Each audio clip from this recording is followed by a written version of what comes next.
అందరు నమస్కారం. YSRCP social media హద్దులు దాటుతుంది. వైఎస్ఆర్సీపీ సోషల్ మీడియాకి ఈరోజు మితిమీరి ప్రవర్తిస్తుందని చెప్పి మనకు అర్థమైపోతుంది. వైఎస్ఆర్సీపీ సోషల్ మీడియాకి అసత్య ప్రచారాలు ప్రచారం చేయాలన్నా, లేకపోతే ఈరోజు కూటమి ప్రభుత్వం మీద దుష్ప్రచారం చేయాలన్నా ఖచ్చితంగా వీళ్ళకి ఉన్న ఉత్సాహము దేని మీద ఉండట్లేదు. ఈరోజు రాష్ట్రంలో అభివృద్ధి జరిగితే ఓర్చుకోలేరు, రాష్ట్రానికి పెట్టుబడులు వస్తే ఓర్చుకోలేరు, రాష్ట్రంలో కూటమి ప్రభుత్వం చేసిన మంచి పనులు చూస్తే ఓర్చుకోలేరు.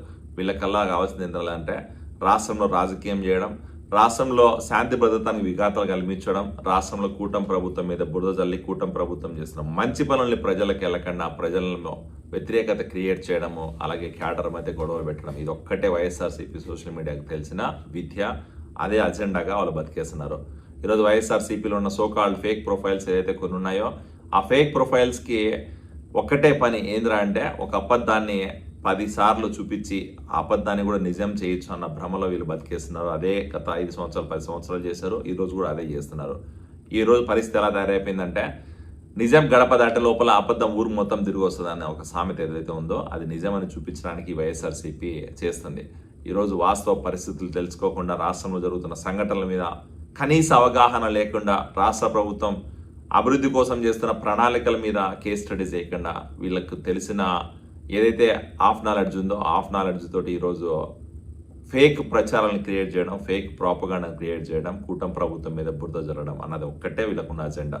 ఈరోజు నారా చంద్రబాబు నాయుడు గారు అవ్వచ్చు, లేకపోతే నారా లోకేష్ గారు అవ్వచ్చు, అలాగే కూటమి ప్రభుత్వం చేస్తున్న ఎన్నో మంచి పనులు వీళ్ళకి కనపడట్లే. ఈరోజు రాష్ట్రంలో అభివృద్ధి కోసం, రాష్ట్రంలో పెట్టుబడులు తీసుకురావడం కోసం నారా లోకేష్ గారు పడుతున్న శ్రమ వీళ్ళకు గమనించట్లే, వాళ్ళకు కనపడట్లే. వీళ్ళకి కనపడుతున్న ఏంద్రా అంటే ఏదైనా ఓ చిన్న మిస్టేకో లేకపోతే ప్రజలు ఏదైనా ఎక్కడో ఏడో గొడవ చేసుకుంటారో దాన్ని తీసుకొచ్చి ఫేక్ ప్రొపగండా చూపించడం. ఈరోజు వైజాగ్ని మేము ఐటీ క్యాపిటల్గా తీర్చిదిద్దాలన్న ఉద్దేశంతో నారా లోకేష్ గారు ఎన్నో ప్రణాళికలకి శ్రీకారం చుడతారు, ఎంతో ప్రణాళికాబద్ధంగా ముందుకెళ్తున్నారు. ఈరోజు వైజాగ్ని ఐటీ క్యాపిటల్ చేయాలంటే, అక్కడ ఇన్వెస్ట్మెంట్స్ పెట్టాలంటే ఒక సేఫ్ ఎన్విరాన్మెంట్ క్రియేట్ చేయాలి, అలాగే పెట్టుబడిదారులకి కొంచెం బెనిఫిట్స్ ఇవ్వాలి, ఆ పెట్టుబడిదారులకి అడ్వాంటేజ్ ఉంటేనే మన రాష్ట్రానికి వచ్చి పెట్టుబడులు పెడతారు అనే ఉద్దేశంతో కొత్త కొత్త ప్రణాళికలకు శ్రీకారం చుట్టి కొత్త కొత్త ఇన్వెస్ట్మెంట్స్ ప్లాన్స్ తోటి, లేకపోతే ఇన్వెస్టర్స్కి ఎంకరేజ్ చేసే విధంగా కొన్ని ప్రణాళికలు, కొన్ని జీవోస్ని, కొన్ని ఎంఓఎల్ని సైన్ చేసిన మాట వాస్తవం. దానివల్ల వచ్చే అడ్వాంటేజెస్ ఈరోజు వైఎస్ఆర్సీపీ నాయకులకు తెలియదు. దానివల్ల వచ్చే అడ్వాంటేజ్ ప్రజలకు వివరించాలన్న ఆలోచన వీళ్ళకి లేదు. వీళ్ళకి తెలిసిందల్లా ఏంద్రా అంటే 99 పైసలకు టీసీఎస్కి ల్యాండ్ ఇచ్చేసినాడు. ఈరోజు ఉర్సా కంపెనీకి ఈరోజు ల్యాండ్ ఫ్రీగా రైట్ చేస్తున్నారు, ఫేక్ కంపెనీలు పెట్టేస్తున్నారు. లేకపోతే రాష్ట్రంలో ఈరోజు అవినీతి జరిగిపోతుంది, రాష్ట్రంలో లా అండ్ ఆర్డర్ లేదు, ఇట్లాంటి ప్రచారం చేయడానికి ముందుంటారు. కానీ ఈరోజు వైజాగ్లో టీసీఎస్కి 99 పైసలకి ల్యాండ్ ఎందుకు ఇచ్చింది, దానివల్ల వచ్చే అడ్వాంటేజెస్ ఏంది, వీళ్ళకి అసలు కామన్ సెన్స్ ఉందా, అసలు ఆలోచించే టైం ఉందా లేదని నాకు అర్థం కాలేదు. ఒకటి చెప్తున్నా, ఈరోజు టీసీఎస్కి 99 పైసలకు ల్యాండ్ ఇచ్చింది అంటే అది ఖచ్చితంగా ఒక పెద్ద ప్రణాళికాబద్ధంగా ముందుకెళ్తున్న నిర్ణయం. ఈరోజు ఏంటంటే టీసీఎస్ లాంటి ఒక పెద్ద కంపెనీ వైజాగ్లో ఎస్టాబ్లిష్ అయితే దాన్ని చూసి కొన్ని చిన్న కంపెనీస్ వచ్చి అక్కడ ఆఫీసులు పెడతాయి, నిరుద్యోగ యువతకు ఉద్యోగాలు కల్పిస్తాయి. అలాగే కంపెనీలు వస్తే ఆటోమేటిక్గా మనకి రెవెన్యూ జనరేట్ అవుతుంది. అలాగే కంపెనీలు వస్తే మనకి రాష్ట్రంలో రెవెన్యూ జనరేట్ అయ్యి జీడీపీ పెరుగుతుంది.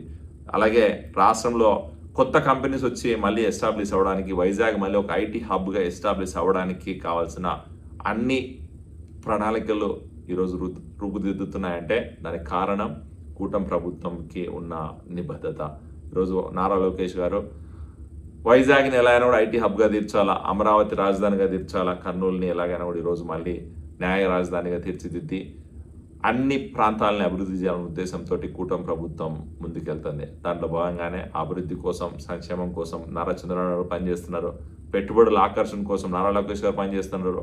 ఈరోజు రాష్ట్రానికి వచ్చిన మైక్రోసాఫ్ట్ అవ్వచ్చు, అమెజాన్ ఆఫీస్ అవ్వచ్చు, లేకపోతే టీసీఎస్ అవ్వచ్చు, విప్రో అవ్వచ్చు, లేకపోతే ఉర్సా కంపెనీ అవ్వచ్చు, అన్ని కంపెనీస్ కూడా ఈరోజు రాష్ట్రంలో నిరుద్యోగ యువతకు ఉద్యోగాలు కల్పించడానికి, రాష్ట్రంలో రెవెన్యూ జనరేట్ చేయడానికి, రాష్ట్ర బడ్జెట్ ఇంక్రీజ్ చేయడానికి మాత్రమే అని చెప్పి ప్రజలు ఆలోచించాలా.